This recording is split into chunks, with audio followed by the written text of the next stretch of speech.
नमस्ते प्रिय बंधुगण, आप सबका फिर से स्वागत है उत्तिष्ठ भारत चैनल में। आरएसएस को मैं बताना चाहूँगा कि जो पूरे विश्व में वो सबको डरा रहे हैं और धमका रहे हैं, इससे देश की बहुत बदनामी हो रही है। आप देखिए इसका क्या क्या परिणाम हो रहा है। ऑस्ट्रेलिया का राष्ट्रपति, ब्रिटेन का प्रधानमंत्री इतना भयभीत हो चुके हैं इस हिंदू टेरर से कि सबको दीपावली के शुभकामनाएं दे रहे हैं। Namaste. On the darkest night of the month, Diwali speaks to our hearts of hope. Namaste, it's Boris Johnson here, sending my best wishes to everyone celebrating this year's Festival of Light. America की सरकार ने तो हद ही कर दी है। वो इतना डर गए हैं कि वो बेचारे उन्होंने ये निर्णय कर लिया है कि दीपावली को एक राष्ट्रीय उत्सव की तरह मनाएंगे अब से। आप तो समझ गए होंगे कि ये मैं नहीं, पूरा वामपंथी दल और विरोध पक्ष यही कह रहे होंगे, क्योंकि जिस प्रकार से दीपावली को पूरे विश्व में हर कोई मना रहा है, इसको देख के उनको जलन तो अवश्य हो रहा होगा। तभी ये लोग दीपावली में मिठाई बांटने की जगह सबको ज्ञान बांट रहे हैं। तो इन ट्वीटों में स्वर्ण पदक जीतने वाले हैं भारत के क्रिकेट टीम का कप्तान श्रीमान विराट कोहली जी, जो ये कहते हैं कि हम लोगों ने दीपावली पे पटाखे जलाना नहीं चाहिए, उसकी जगह दिया जला के दीपावली को मनाना चाहिए। Very happy Diwali from me to you and your families. May God bless you with peace, prosperity and happiness this Diwali. Please remember, do not burst crackers, protect the environment and have fun at home with your loved ones with a simple diya and sweets on this auspicious occasion. God bless you all. Take care. तो विराट कोहली जी, आप एक बात बताइए, जब भी भारत का team कोई game जीतता है तो हम दिया जला के मनाएं या पटाखे फोड़ के मनाएं? आप ही बताइए। मुफ्त में ज्ञान बांटने वाले बुद्धिजीवियों को मैं ये बताना चाहूँगा कि वो वाहन उत्पन्न करने वाले निगमों को जाके बताइए कि अपना प्रोडक्शन बंद कर दें, क्योंकि गाड़ियों से जो फॉसिल फ्यूल से जो प्रदूषण होता है वो भी तो वातावरण के लिए बहुत हानिकारक है।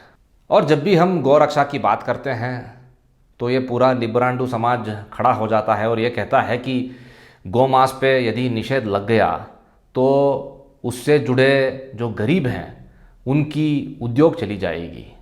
तो मैं उनसे पूछना चाहूँगा कि यदि पटाखों पे निषेध लग गया तो उससे जुड़े जो गरीब हैं उनकी भी तो उद्योग चली जाएगी। उस बारे में आप कुछ कहते क्यों नहीं? YouTube के प्रख्यात पाखंडी ध्रुव राठी जी का ये ट्वीट देखिए। इसको मेरा उत्तर कुछ इस प्रकार है।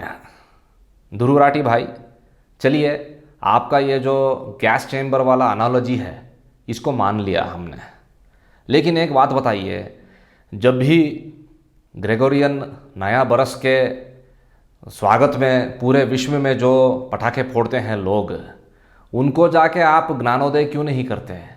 उस बारे में आप चुप क्यों बैठते हैं? बताइए। वो भी तो प्रदूषण होता है। देखिए, मैं ये नहीं कह रहा हूँ कि पटाखे वातावरण के लिए अच्छा है। हर कोई जानता है कि इसका कितना दुष्परिणाम होता है, लेकिन पूरी तरह इसके ऊपर निषेध लगाना भी तो उचित नहीं होगा। तो इस बारे में हम क्या कर सकते हैं? जो सबसे कम हानिकारक पटाखे हैं उसको हम फोड़ सकते हैं, और वो भी जो निर्धारित समय और जगह पे। और इस बारे में जो न्यायालय हमें निर्देश देता है और आदेश देता है, इसका पालन करना हम सबका कर्तव्य है, इसमें कोई संदेह नहीं है। लेकिन सबसे बड़ा आक्षेप मुझे इस बात का है कि सही क्या है, गलत क्या है, ये मार्गदर्शन करने का जो नैतिक अधिकार है ये इन लिब्रांडू लोगों के पास नहीं है, क्योंकि इनको अन्य धर्म के उत्सवों में कोई भी गलती नहीं दिखती है। इनको ये नहीं लगता है कि उसमें सुधार का कुछ आवश्यकता है। जैसे कि ईद पे प्राणियों पे जो इतनी बड़ी संख्या में अत्याचार होती है और क्रिसमस में जो इतना सारा पेड़ काटा जाता है, इस बारे में ये तो इनकी बोलती बंद है। कुछ कहते क्यों नहीं इस बारे में? देखिए, ये लोग पटाखों के विरोध नहीं कर रहे हैं, बल्कि ये हिंदू उत्सवों में कुछ ना कुछ गलती ढूंढ लेते हैं।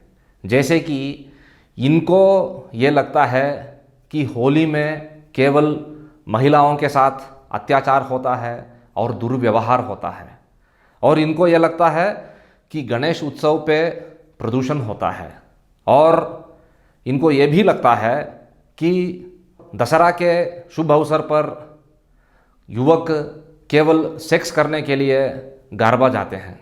देखिए, ये सब कहीं ना कहीं हो रहा होगा, किसको पता, लेकिन इसी बहाने पूरे हिंदू उत्सवों को बदनाम करना उचित है क्या? आप ही सोचिए। तो मित्रों, आपको क्या लगता है इस बारे में? नीचे कमेंट सेक्शन में अवश्य बताइए। यदि आपको ये वीडियो पसंद आया हो तो इस चैनल को सब्सक्राइब अवश्य करें। पुनः मिलते हैं अगले वीडियो में। वंदे मातरम।